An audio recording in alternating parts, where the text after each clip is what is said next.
Delta State prepares for NG Cares 2.0 with strategic staff training to ensure effective implementation of the upcoming NG Cares 2.0 initiative.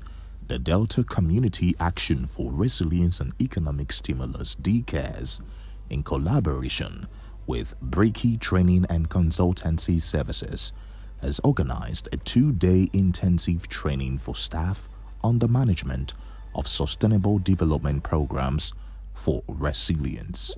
The next phase of the DCARES initiative builds on the success of its first phase, with a renewed focus on livelihood support, food security services, and grants aimed at strengthening household resilience. NG Cares is a collaborative effort between the Nigerian government and the World Bank, designed to support vulnerable households and small businesses in recovering from the economic impact of the COVID-19 pandemic and related disruptions. Declaring the workshop open, the chairman of the DCARES Steering Committee and Commissioner for Economic Planning, Mr. Sonny Ekedayen, underscored the critical importance of capacity building as the state commences transitions into NG Cares 2.0.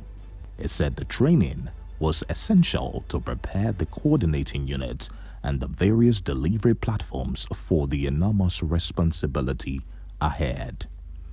Mr. Ekedayen noted that the program is people-centric, and he urged all participants to take this workshop seriously to ensure effective service delivery, even as he noted that the beneficiaries and their customers should be treated with respect and dignity. The commissioner also revealed the ultimate goal of DCARES 2.0 is to deliver people-focused services, and that the staff are the front-line soldiers representing the governor, since he cannot be present at all events, saying the success will be measured by how satisfied the customers are with the performance of the implementing units. The governor of the state, Right Honorable Sheriff Francis Orokwedo, welcome all of us to this session of capacity building. We cannot overemphasize the need for capacity building, especially as we are now migrating into NG Cares 2. I mean, the downtrodden, the guys in the lower rank of the economic rung are from today our customers. I want to believe if we have that at the back of our mind, our relationship and the way we interact and deal with them will be slightly different.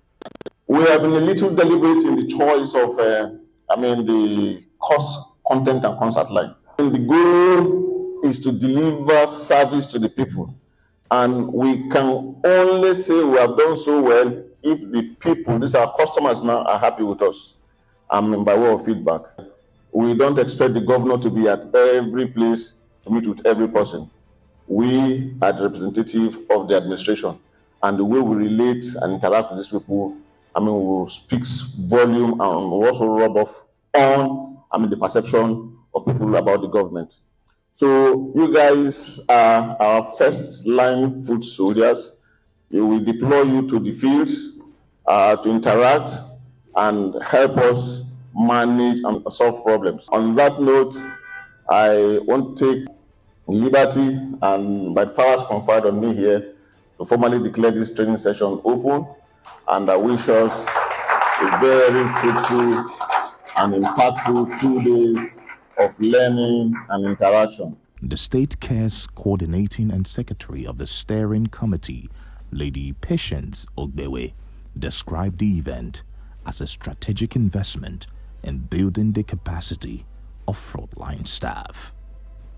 She said it was not just another workshop, stressing that it is critical for our eligibility and continued participation in NG Cares 2.0. Lady Ogbewe noted that the DCARES must demonstrate its ability to manage, deliver, and sustain real measurable impact for the poor and vulnerable across Delta State. The second phase of the implementation of the CARES program across the nation. For Delta CARES, it's called Delta CARES because it was domesticated as a DCARES. So for 2.0, we are going into resilience in the sense that beneficiaries are further empowered, to be able to absorb shocks that impact on their socioeconomic status. And this time around, every action or anything that will be able to strengthen the capacities of the beneficiaries who are actually our customers to be able to live life better. Not that for 1.0 it wasn't, but 1.0 was speedily implemented. As a result, there was need to quickly address the status, the declining status of the socioeconomic lifestyle of the vulnerable persons when the COVID-19 pandemic came on board. But this time around, we're trying to build capacities that no matter the shocks that may come, they will be able to live above God, as it were.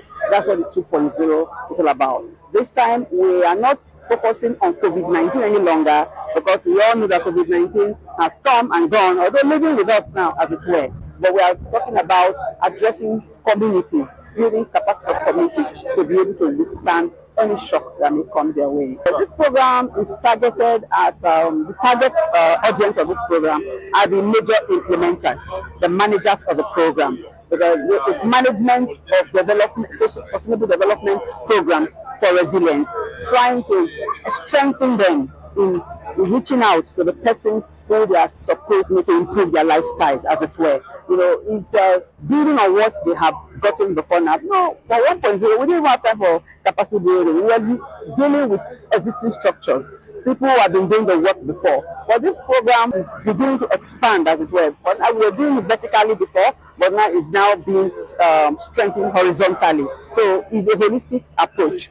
So for the people who are going to be involved in 2.0, we are trying to expand and strengthen their ability to be able to execute their responsibilities as we embark in 2.0. The lead consultant and facilitator with Breaky Training and Consultancy Services, Mr. Andy Irabo, reaffirmed the firm's commitment to supporting the DCARES program, particularly in the area of staff capacity building, to ensure the objectives of the World Bank-sponsored initiative are fully realized. He said the firm's goal is to help build the skills and capacity of participants so they can deliver and implement the project across various communities. Mr. Irabo stated he believed that after this training, staff will be better equipped to meet the demands of NG CARES 2.0 and ensure its impact is felt across the grassroots. We are here to support the project, the DCARES program 2.0, in terms of building the capacity to ensure that the purpose for which this World Bank sponsored project is conceived is achieved with little or no issues. Our expectation is that they would have built in the skills, the knowledge required to handle projects. So one of the key things is that because it's projects they'll be handling with the community, with the target customers. So they'll have the skills, the people skill, the communication skills, and how to build resilience into the projects they're handling, both for the World Bank and the state. And at the end of the day, the whole country will benefit because their targets are the downtrodden ones, those who, for one reason or the other, have been affected since the COVID time.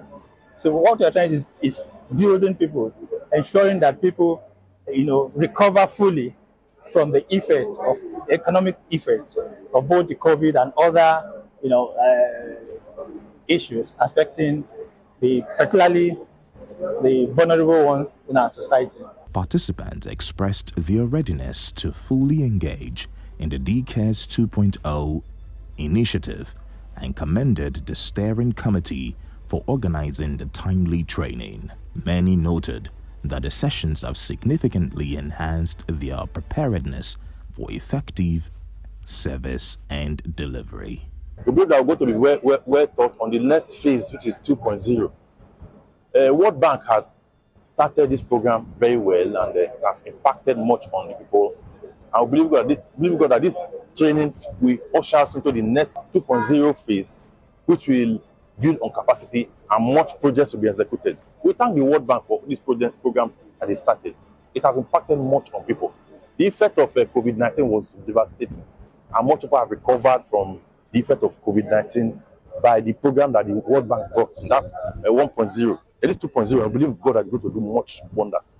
We thank the state government too. The state government has imbibed this program and has made sure that it is well implemented in the state. And it has impacted on most businesses that were affected. And most people are recovering. There's recovery. No doubt about there's recovery in the businesses that were affected in the COVID-19. We are here for a 2-day training on management of sustainable development programs for resilience. This training is important as we acquire knowledge and skills required for us to put in our best in our projects. And most especially now that we are preparing for the second phase of NGCares Phase 2, the training is apt. Today's training will afford us opportunity to acquire skills and knowledge in management studies, how we manage resources to be able to achieve results required of us in our various delivery platforms. We are a 2-day training organized by the DCares program on management of sustainable development programs for resilience. The essence of this capacity building is to strengthen the different implementers of the program. 2.0 is going to be totally different from NGCares 2.1. So part of the requirement is that we need to be capacitated to be able to meet up with the requirements of 2.0.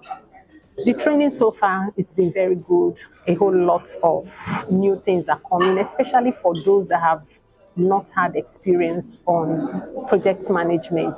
It's a very apt training, it's timely, and without a doubt, the expected impact of the program, of this training, is going to be achieved. We're going to have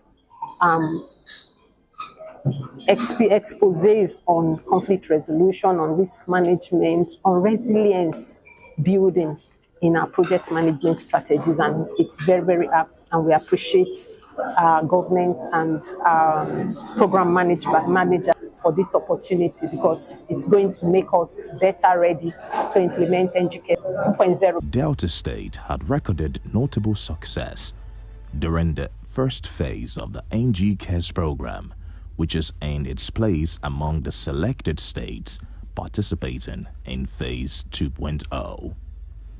As a result, Deltans are set to continue receiving critical support to help cushion the economic shocks of recent years and to restore livelihoods impacted by the pandemic and other economic challenges by the support of Governor Sheriff Oboriwori.